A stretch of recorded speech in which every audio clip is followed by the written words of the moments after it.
Welcome back to the 7 Golden Rings to Relationship Success. Today, it's one of the ones that we've been anticipating for a long time. This one's Class 7. This one's about shame topics. And today, part 1 on this first one, so you can go back and watch different ones. We'll have 3 different parts on this shame side. Today, part 1, the shame hierarchy. We're going to talk about some fundamentals, some building blocks about this topic of shame that has people just imprisoned in all these awful things that they go through. So today, I just want to work this through. This will be a little bit shorter one than we're used to. I've got Abednego there. Ragnar, you're with us. What we're going to do today, we're going to talk on this particular one, part 1, and the shame hierarchy. We're going to go over what the building blocks are for shame, how that works, how you can get out of this shame, and we're going to give you some Monday morning tips about how do you get your mindset ready to move on with your life on there. So before we get started, Ragnar, I'll start with you. Just real quick hits, anything going on with you as far as this topic goes today? Well, like we've discussed, I think it's just a pivotal topic. We kind of got into it a little bit in last class. I think shame, actually tied into the church, is, in my opinion, is probably responsible for a lot of suicides with men. And I think if we can release that pressure, hopefully we can stop that epidemic. Yeah, I really do think so too. Abednego, any quick hits before we start getting going? I'm real excited to talk about this today and for the next few sessions, because this is a critical thing that we're talking about, the shame. There's so many guys who are just so filled with shame, they don't know how to deal with it. And Ragnar's right. It leads to a trigger or a rope, and we definitely want to stop that. And so excited to talk to you guys today about this. Yeah, really do.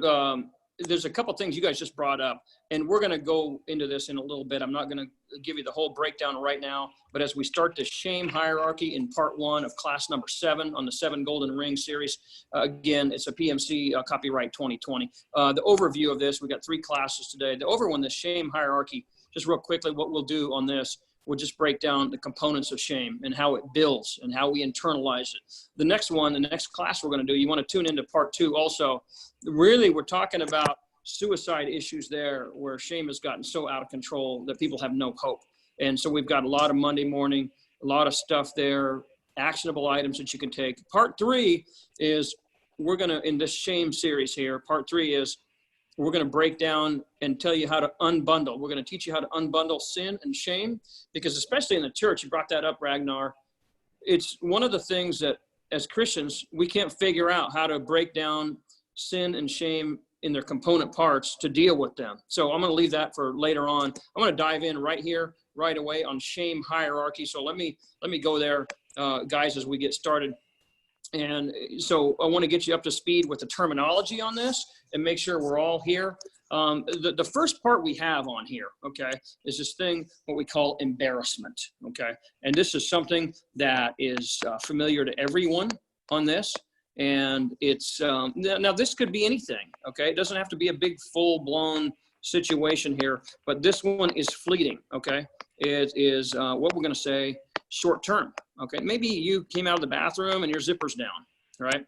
Maybe you came out of the bathroom. I don't know why everything has to be about the bathroom, but it works out, I guess. Everyone, it's kind of universal. Maybe you walked out of the bathroom and some toilet paper's on your shoe, and you're trying to work through here and everybody's kind of giggling at you and laughing, but it goes away, okay? So it's just embarrassment, but it kind of stings a little bit too. As we work through this though, embarrassment, it's a really low level on this. It doesn't hurt with the same acute pain that you feel when you feel full-blown shame on this. So embarrassment, maybe your zipper, toilet paper, it could be whatever, okay? It could also be, maybe and we've talked about this, we've had series on this. Maybe it's, hey man, you got booger nose going on, whatever, okay? And it's kind of embarrassing, but these are terms that we'll be familiar with in our group. This is just kind of stupid stuff, part of life, okay? A lot of body function stuff going on here. Number 2, as we move down here, okay, after embarrassment, the next one we want to put on here is there's a thing that we call guilt, okay? And this is a distinct item.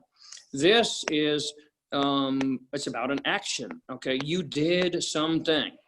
You did something on this, and why it matters, because it goes into your subconscious and it kind of sticks in here. You did a bad thing. I don't like to use that term, bad thing, good thing, but in terms of you broke some moral code here. Okay. Maybe you stole something. Okay. Stole candy bar. Let's just say maybe you stole a candy bar. Okay. Whatever. Maybe you lied to someone. And so maybe you feel a little bit of moral pang there. Okay. On your conscience. And so this is different though. Again, when we talk about embarrassment, really, we didn't break any moral codes or universal laws here, but guilt now, this is about a thing you did. This is not about you. So when we move down towards shame, we're going to see a little bit different on this, because shame is more about you as a person and you internalize some stuff. Okay. On guilt, yeah, you did a bad thing here. You slipped up a little bit on this thing. Okay. And so there's some things on this that kind of, they bother you. You know, you could have done better on this thing. And so that's kind of where that goes. So on this hierarchy, embarrassment, we start with that. It kind of goes away, but some people got a laugh out of it, and that's pretty cool, whatever. Guilt, you did a bad thing here, but you easily can get over this and rectify this. Okay, you stole a 50-cent candy bar or $2 candy bar, whatever they are nowadays. You just go back and pay the store owner the candy bar, and you're good, you're gold. You get back online. If you lied to somebody or you did some other deal, then you go rectify that. You go to that person and you just let them know, and you can reconcile on that situation there. Okay. So embarrassment and then guilt, we move now down as we move down here on oscillation levels. Okay. And as we go down here, number 3, humiliation. I'm going to put that up here.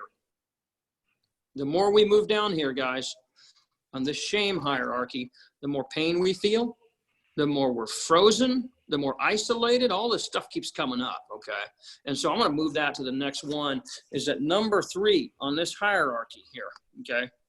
We have humiliation. Now, I'm going to put a few things on here that are going to delineate this from the other levels. So embarrassment and guilt, they still are oscillating up at a pretty decent level. As we go down to humiliation, it starts to oscillate. I mean, this is like freezing you. We're starting to get into some really heavy duty stuff here. And so bullying starts to come in, some language that gets some inflammatory language starts to come in. So there's some things there that happen that you don't own. Okay. So I'm going to put on humiliation here. You still don't own this. Okay. You have not internalized this yet. Maybe somebody called you a name or a racial epithet or called you a sinner or did whatever, some term. They came up with some inflammatory language and they labeled you somehow. But at this point, right, Abednego, you don't own this yet. And as I keep on going, I'll come back to you in a minute here on this. As soon as I get done with this hierarchy here, Abednego, I want you to comment a little bit on some of these things, because in the faith, in the Christian faith, these kind of bog us down here. As we get into humiliation now, let me say this, because you don't own it yet, someone, some outside person, they have tried. They have put this on you. Someone has put this thing on you, okay? And for now, I'm just going to leave it like that. They have put this on you. And so you haven't internalized it, okay? You don't own this. You haven't internalized it. So what it means is you can still talk about it, okay? You haven't internalized it. And so you're not feeling like you're in some prison here. And the key difference is that you can still talk about this, okay? You can still talk about it at this point. And the difference, so, you know, somebody hits you in the playground, you could go tell the teacher, you can go tell your dad and your mom, you could do whatever, because they treated you terribly, okay? You can still talk about this. That's really where this delineation comes in, okay? And on the humiliation side, one of the things that you've done very well for us, Ragnar, over the years you got to stop this thing. Okay. And I'm going to come back to you a little bit later on this, but you have to stop it. You need a pattern interrupt here. Okay. If you don't, okay, if you don't have a pattern interrupt, it turns into full-blown shame. And so somewhere along the way, you need to get some help. You need to talk to someone, which you can do at this point. You still can. You need a pattern interrupt, okay? And that will help. That will short circuit, okay? That'll short circuit the shame cycle, and it'll stop it from going into full-size, big boy shame here, okay? And so that's humiliation. That's our third component on this. If you don't do this, if you don't have in here a pattern interrupt right there, if you don't have it, it'll morph into full-blown shame, okay? Again, as we go down here, these qualities in this shame hierarchy, again, in class number 7, part 1, shame hierarchy here. We're on the third step of this foundation, is humiliation. And the lower we go, if you want to view it like shame is the worst, the lowest level oscillator, it's kind of like that is absolute zero. If you want to use a chemical term, we wouldn't be the first time we use some terms in here. As we move down towards shame, shame is our next one. Shame is the bottom. If you look at some of the work that's been done out there on human brain activity and oscillation levels in the brain, the lowest level feeling, the lowest level behavior known to human beings is this next one here. The brain oscillates at the lowest level when shame is introduced, okay? And so I want to put that up now and just talk about that a little bit as we go. The last one here, okay, is shame, okay? Now this one here, this one's different than the other ones, because the other ones you could get help, okay? On shame you can also too, obviously, but most people don't know how, and the pain is so acute and so terrible, so awful in regards to shame and topics that they don't even want to admit or talk about some of these issues. So in their mind, it's as good as not talking about it. They don't want to, they can't. Too much pain, okay? One of the things that we know about shame on this, all of this stuff now, all of it has morphed now. The humiliation, the guilt, everything, if gone unchecked, it's all morphed now into full-blown shame is what we call it, okay? And some people are wanting some resources out there. We can explain a lot of things, but without digging in and owning all this stuff, and now in a 20, 30-minute video, it's hard to get the whole full realization of how this damages people. So Brene Brown has quite a few books out there. You can get them on Barnes & Noble, Amazon, whatever. Brene Brown, I think she's out of Houston, does some really good work on shame. So you can get some of that out there. Ours is a little bit different slant, but we have certainly learned a lot from her too. Shame is the full-blown manifestation of all this other stuff, okay? And you've got into a mess on this deal. Might have started out just with a little bit of guilt on something. You try to put that away. And then humiliation comes in and then again unchecked. So it's now full-blown shame. Is it you now? This is, remember when we talked back a bit ago on guilt, that was about you did a thing. This shame is about you are this deal, okay? So it's a little bit, you are this now. And so now you own it, okay? And so it's different because we can't just, it's not a candy bar that we can just forget about somewhere. You own it now. And because you own it, without some weird galactic superhero skills, you cannot talk about this thing. And that's a key part in creating this emotional logjam with shame that creates thoughts of suicide, thoughts of I hate God, and all this other stuff that people get into. You cannot talk about it, okay?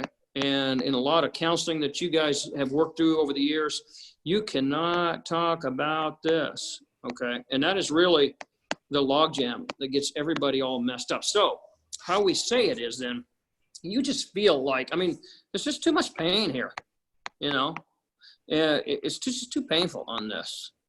And nobody, I mean, this is family shame, legacy, church, God, Jesus, the angels, everything. Everybody hates you. That's how you feel.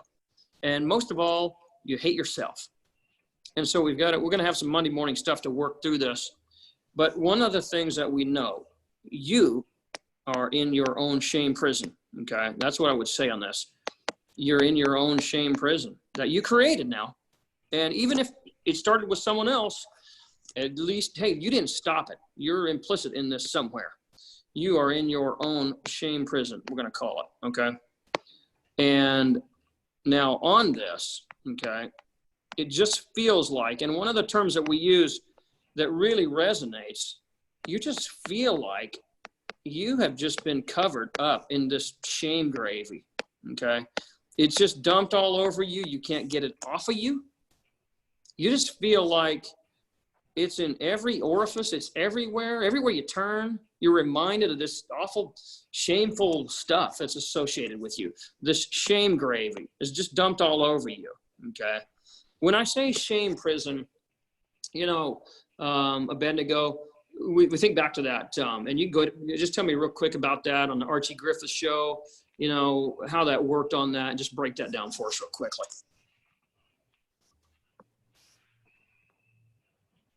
I'm sorry, what did you ask me? Yeah, you know, we got introduced into this shame prison thing because, you know, the town drunk on Archie Griffith. And that's really where that came from, is that, you know? Yeah, so Andy Griffith show, and Otis is the town drunk, right? And he comes in, obviously he's in the wrong, he's drunk, you're not supposed to be drunk, it's a no alcohol area. And so he comes in, takes the key, unlocks the door, goes in, locks it, hangs the key back up, he can get out anytime he wants. He often lets himself, there's episodes where he will come out of the jail cell to answer the phone, write the note down on the desk, and then go back in the jail cell again. He can let himself out anytime. And that's a good analogy for what you're talking about when we lock ourselves in our shame prison. Is that we can let ourselves out at any moment. We have the key because we're the one that locked ourselves in to begin with. And so, yeah, that's a very good analogy for those of you who are Andy Griffith shows. I just watch that whole series, and then when it comes to the end, I watch it again. It's good stuff. You know, it's really good because, and I don't think that people understand that, Abednego, this idea, right, that we can get rid of shame that quickly. Okay. But there's a few things, and we'll get into them in the next part on this. So this is only part one, okay, on the 7th class here, shame hierarchy. You're in your own personal shame prison. And it's really no more than, once you learn how this foundation works, you can let yourself out of that shame prison in like seconds, okay? Yeah. You don't need to carry this awful stuff around here, okay? But because this is used, and I'm going to come back to you, Ragnar, right here, and let you go into this a little bit. When we talk about, we're still on shame here. Shame, okay, it's the lowest level oscillator, okay? And one of the things, you had some thoughts for us last time on this, Ragnar, about how this is used in churches, but in schools, in society, government, in this controlling thing there. I'm going to let you go on that, Ragnar, for a few minutes or however long you want to, because there's a couple things here. There's 3 specific things, Ragnar, that we know that keeps shame alive here, okay? And there's people who benefit from you staying in shame. What we're trying to do for men, anybody who listens really, we're trying to tell you some Monday morning things to get out of shame and stop thinking about ending your life and these type of thoughts. Couple 3 things that keep these awful shame feelings alive, Ragnar, and who's going to benefit from keeping you in shame. Go ahead and do that. I'm going to update some more notes here. I'll let you go on that, Ragnar. Well, I think that if you look back through history with the church the Industrial Revolution, the school system we have, kindergarten is a German name. It's a project, they call it the Frankfurt School, where the philosophy in the 1840s for the school system came out of conformity, straight lines. When bells go off, everybody runs to the next class. It was teaching you how to be cattle and sheep. And it started in the 1840s, the Industrial Revolution, because they didn't want a lot of free-thinking, entrepreneurial-minded people to fill these factories. They needed people that were going to be programmed to follow a straight line, not ask questions, not freestyle, and just turn the same screw for 30 years. And they needed that, so they had to conform this population. The elites, again, needed to create a population that would stay in a straight line, turn the same screw for 30 years, not ask any questions, and be shamed and intimidated into straying from that. That's why you have the straight line still to this day. You get the fluorescent lights in school, you got the straight line desk, uncomfortable desk. When the bell rings, you got to run. The teachers, the disciplinarians, you have to ask a teacher to go to the bathroom. You have to ask, if you're for 5 minutes late, you get a demerit. The teacher's put in as the pseudo king of the classroom. And it's all this program that we just take for granted. You can't chew gum, you can't go to the bathroom.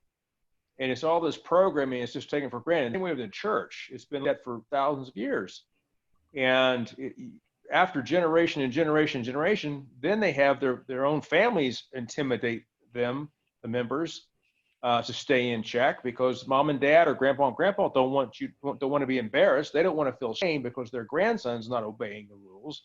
And so now you have this internal pressure from your own family and friends to not get out of the straight line. So you have this in multiple ways. And like you said, you have shame molten lava on top of you. And your head's spinning. And then you take on top of that, for the same motivation, they make sex wrong, so that grown men in their own homes at 50 years old can't say sex to their wives or anybody. They can't even talk. They're ashamed to talk about the word sex to their married wife in their 50s. And so it's just plethora of shame just dropped on people, and with no tools. And you have grown men that might be successful engineers or doctors or something in their professions, but when it comes to this stuff, they're just a frail little lamb that has no idea how to stop their head from spinning and actually, feel safe and centered and emotionally. So I think there are some things that when we look at those three components, I just want to make sure we get these down, because this will be really key in the next one. There are three ingredients that are needed on that. And these three things, I guess you can view it like a petri dish or a laboratory where you're trying to, if we had to grow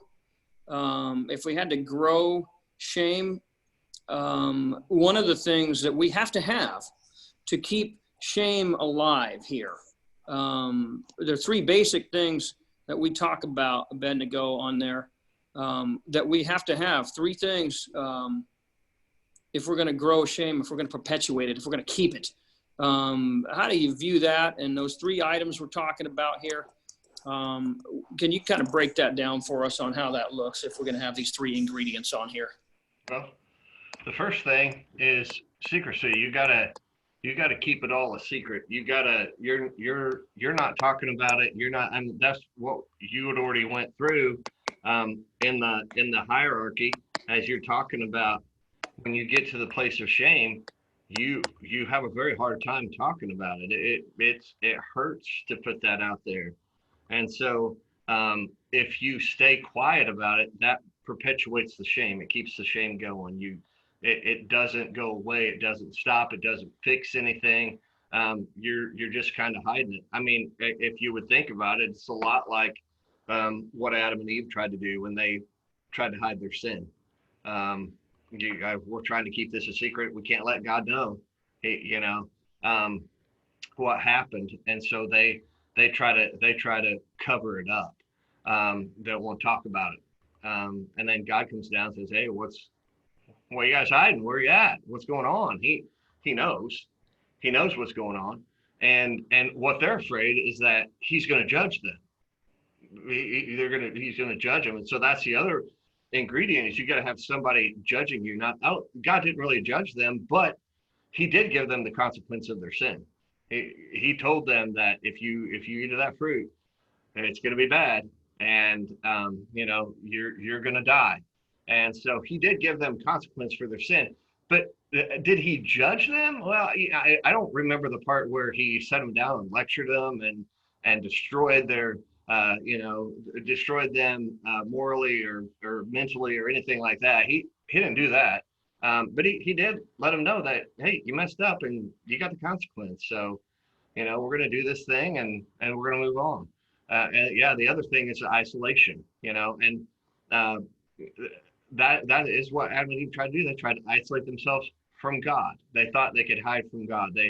They put on some clothes. They go hide behind some bushes and think that they can do that. But when you're secret, when you're not talking, when you're fearful of the judgment, when you isolate yourself from all your friends, from anybody that can help you, then you stay in that shame prison. Had God never came down to them and made them come out and had that conversation, they're still in their shame. Now there's consequences for sin forever, but the shame, you don't have to hang on to that. One of the things we talk about a lot is that Jesus took our sin to the cross, but he also dealt with our shame there too. And when he forgives us of our sin, we don't have to carry the shame. And that's one thing that I think too many Christians carry their shame with them. They never get rid of it. They're too proud to talk to somebody, too afraid they're going to get judged. And so they begin to isolate. They pull away from the church. They pull away from other Christian friends. They get in a bubble. They want to get with maybe people who would agree with whatever sin or whatever thing they did that's created this shame, that people are going to go, oh, you're okay, that's all right. And they huddle up with those people where, and listen, sometimes in the church, people are, for lack of better words, it's just what's coming to my mind, they're idiots when it comes to things like this, because they do judge people and they do condemn them and they do shame people. And we're really never told to do that in Scripture. We are told to correct a brother. In James, it talks about correcting a brother. Jesus talks in Matthew 7 about how to remove the speck out of a brother's eye. That we are supposed to help each other in this journey, but not shame and not condemn them. I mean, in Romans 8, it tells us that there's no condemnation in Christ Jesus. There's none. We've been given his Spirit. And so, sometimes we don't do a great job in the church. I think a lot of times, we end up with a lot of Christians faking it because they have shame. And they put on the mask. There's a commercial recently going where they just have the little wooden stick with the big smiley face, but I think of like those old kind of clear masks that you put on. They're all plastic and it's got a great big smile on it. And we try to pretend like we're perfect and we pretend like we're okay. And we're really not. And, we just try to keep the secrets and we don't tell anybody and we're putting on a front. And every now and then the mask will kind of slip a little bit and somebody will see in there and we cover it back up real fast because we can't let anybody know that we're not perfect. And in those situations, when we're doing that, when we're playing, the one thing is all the non-Christian people see that you're fake. And so they don't want to have anything to do with God, anything to do with Jesus, not church. No, I don't want that because you're fake. They can see right through it. Christian people don't see it because they all have their masks on. And so everybody just puts their mask on, goes through the doors of the church smiling, and we're all a mess. And that's what I think that we all really need to realize is that we're all a mess. We've all sinned and fall short of the glory of God. We all have things that we can be ashamed about. but Jesus died on the cross so we didn't have to carry that shame anymore. You know, I think one of the things that you're getting at is really key to all this, and Ragnar touched on it a little bit too, is that, look, shame is alive and well. It's in our society. This is universal, okay? It's in our schools. And now, all of you have been there, and all of you have heard this. Hey, get in line over there. Hey, sit down. Hey, quit fooling around. And so there's a whole societal thing there. And then this goes up all the way in every branch of everything I can think of where there's control and hierarchy set up in society, government, schools, churches, family, whatever. There's shame used to control and to have power in all this. One of the things that you brought up here, Abednego, you know, you talked about Adam and Eve there for a little bit. And so I certainly want to make sure we, without going book, chapter, and verse on this, I want to put these down. If you have a question about where to find these biblical scriptures, references, you can send us an email. Again, Crusader1921 at gmail.com, Crusader1921 at gmail.com. I'll try to put that on the back side of here so we can make sure you have that. You know, there are a couple things, if you juxtapose that, just take that, you know, the way God handled these people here, Adam and Eve. It's a funny image they're trying to hide. And if they really believed he was an all-creating, all-being person, and here they are trying to hide behind a tree trunk like a 5-year-old and peek around, and maybe God won't see him. They're doing all this stuff, trying to hide in the weeds. You know, Jesus, let's just take that, Abednego, real quickly. And I know before we run down here on time, how he handled the woman at the well with all of her shame she felt. She couldn't even go to the well with all the other women. She had too much shame here. And then you find back when Jesus ran into this situation, they dragged this lady they found, this woman who was caught in adultery, right? And he didn't go hit the shame button on these people. I mean, when you look at how Jesus did it, and then how we do it on the other side today in our churches, one of our first things we do is go hit the shame button. And, you know, he bent down in the dirt here and started drawing something. And he said, okay, you know, whoever of you, and all these guys are hanging around here ready to stone this poor gal, whoever was without sin out there, you throw the first one, okay? And so just real quickly on that, Abednego talked about how hard it is, because that's been ingrained into us too. Whatever we can do the most damage, we hit that button first. But Jesus, he wasn't about trying to shame people. We want to help them, correct them, but it's full of empathy on that. Yeah, go ahead. I think that's two beautiful pictures of how to deal with shame in the church environment, but really anywhere.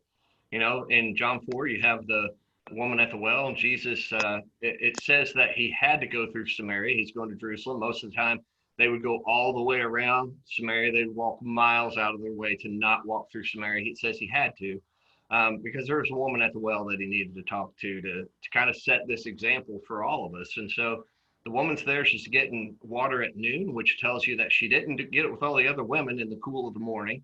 So there's something going on here. There's something to this story. And so Jesus begins to talk to her. She's living with a guy. She's had several different husbands in the past. Jesus just laid out the truth. He didn't condemn her. He didn't shame her about it. He just stated it as a fact. And then he began to tell her the truth. And he told her who he was, that he was living water, that she's going to get thirsty if she drinks this again. If she drinks the living water that he gives, she'll never thirst again. He tells her some other things, and she catches on real fast that he's the Messiah. So she runs into town. She tells everybody, they come back. It's an amazing thing. But here's the thing. Jesus knew her shame, and he did expose it, but he did it without judgment. He did it without condemnation. And then she was open to hear what he had to say. In John 8, with the woman caught in adultery, here's religious leaders trying to trap Jesus. They're trying to set him up. And so under law, both the man and the woman should have been stoned to death. But they only have the woman there. She's guilty. She's dead to rights. She's guilty. The law said that she should be stoned to death. And there she is. She's in the dirt, probably barely clothed, if at all. She's trying to cover her nakedness. She's trying to cover her shame. The leaders are trying to trap Jesus. What do you think, Jesus? What are we going to do? The law says we got to kill her. What do you want to do? And Jesus bends down and begins to write in the dirt. And then he looks up at him and he says, let the one without sin cast the first stone. And, I do kind of believe that maybe Jesus was writing some things that those guys would have been ashamed of if it was found out. And after he said what he said, then one by one, they dropped their stones and they turned around and walked away. And I have to think the sounds of those stones hitting the dirt had to be deafening. And so they walk away. Jesus looks at this woman. He goes, has no one condemned you? And she says, no one, sir. And he goes, neither do I. I don't condemn you. Now go and sin no more. He told her, he told her not to sin anymore, but he didn't condemn her. He didn't go, what were you doing? What were you thinking? That was stupid to do that. Don't you know the law? He didn't do anything like that. And it really just killed everything. I believe this woman walked out of there a proud woman, that she had met Jesus. And I think it changed her life. I don't think she carried that shame around at all. I think it's such a powerful thing there. Ragnar, when we talk about these three ingredients, Abednego, you just alluded to those stories there about how Jesus handled that. If we want to look at these three ingredients, how to build shame, grow shame, perpetuate shame, we have secrecy, we have judgment, and isolation. So we all understand that thing. I think this is what makes it hard for us, Ragnar. I know you've seen this too, and I've seen this in so many different ways. Okay, so we know how to build shame, grow shame, perpetuate it. This part here is how to kill shame, empathy. Why on earth, Ragnar, why is this part right here, empathy, why is this so hard for us, you think, on that side of it? And it's just, I'm not looking for a pat answer or anything. It's just something that we can start to develop as we go through not only this series, but our lives to help us be better people. This empathy thing is the missing ingredient in all that thing. And so, why do you think that is on that empathy side? Well, a guy named Dyer, who passed away about 5 years ago, very, very, very wise spiritual thinker and seeker. I had a fortunate chance to meet him in Chicago once, and his thing was, you can't give what you don't have. And so if you've not received, because of the multi-generational shame that's discussed 5-10 minutes ago, because of this multi-generational shame, the people around you have never received empathy. And the people above them never received empathy. And then grandpa never received empathy. And so they can't give what they haven't experienced themselves. Most people have not received, especially in the church, multiple generations, they haven't received empathy, genuine, like Abednego was discussing with Jesus, genuine, heartfelt warmth, non-judgment, which allowed the woman at the well to drop her guard. We've discussed that in different contexts multiple times, sometimes discussing women. As long as you're non-judgmental and you have a conversation, they'll be very open with you about a lot of different things. And that's just, a spiritual or religious example there at the well, but we've discussed that in different contexts multiple times. She dropped her guard.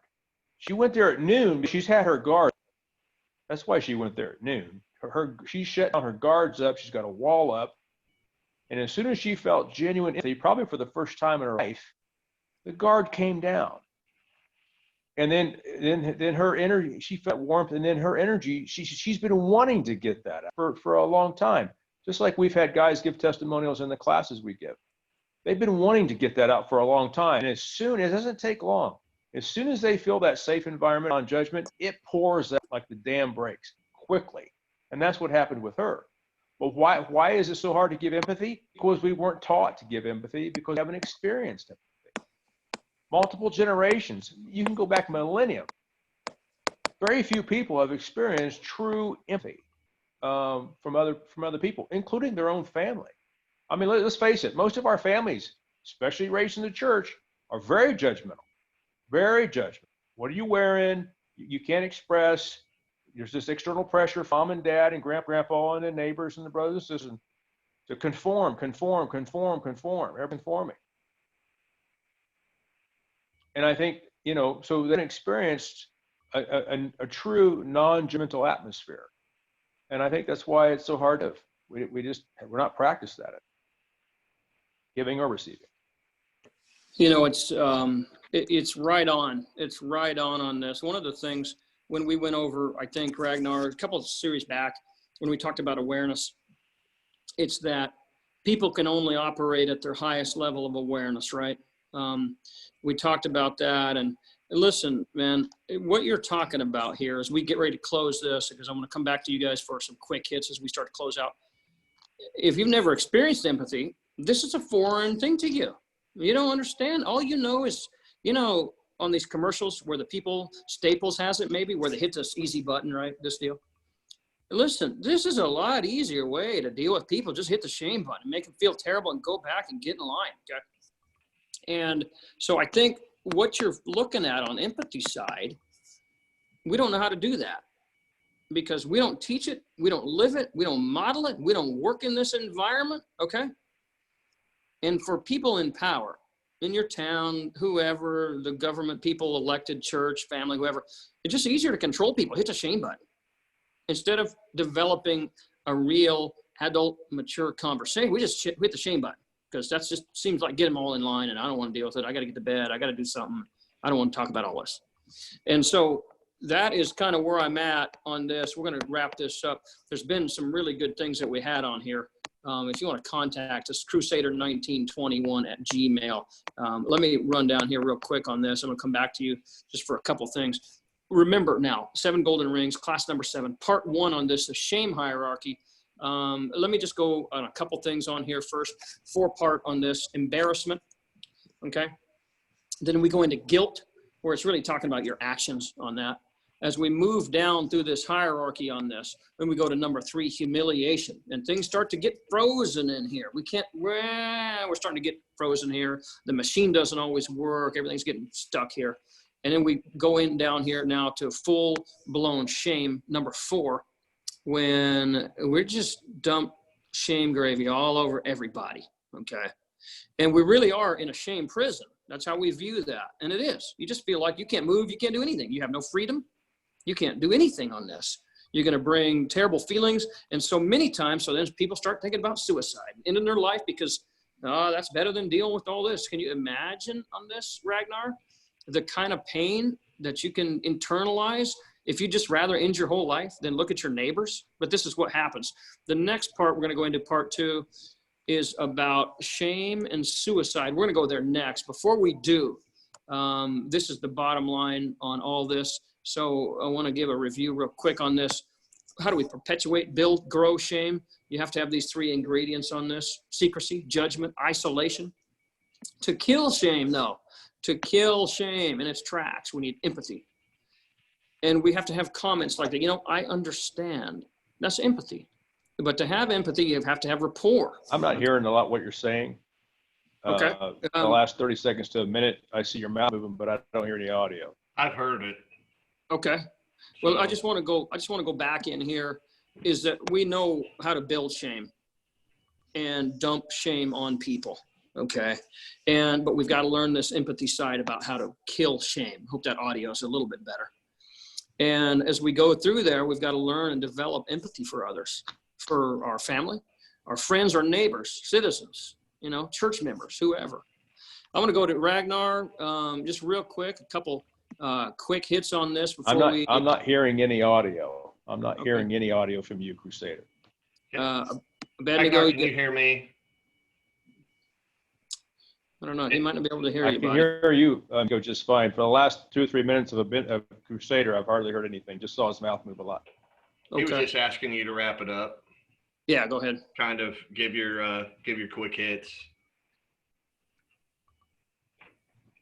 Why don't you go, Abednego? Just go ahead and give your final thought on this, and we'll just wrap it up from there. Well, okay. I can hear you now. Go ahead, Bendigo. Okay. Okay. Well, where you're at with shame is if you can bring it out of the dark, if you can bring it out behind the bush and talk about it. Find somebody I can't hear him either trust. now. Yeah. Yeah, go Find ahead, somebody that you Bendigo. trust and get whatever it is out in the open, get it exposed to light. You know, Jesus is the light, and get it exposed, and then that you'll get it taken care of. You got to do that, and you got to let it go. Whatever that is, you got to let it go.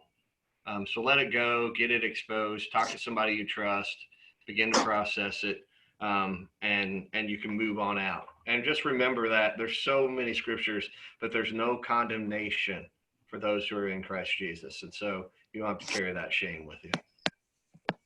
If you can hear that, Ragnar, you got any couple last thoughts for us?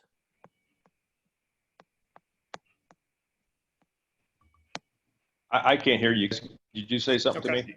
Yeah. Do you have last thoughts? All I'm getting is modulation from you guys. I can't hear what you're saying. Okay, well, I'll tell you what, I'm going to go ahead and wrap it up then. I think it's really good, Bendigo, some of your thoughts there. We heard quite a bit from Ragnar as we went along, and I'm going to go ahead and wrap this up from the PMC boys, the 7 golden rings, on the shame part 1. We'll come back to you on part 2 for suicide and shame. Thanks, guys. Have a good one. See you.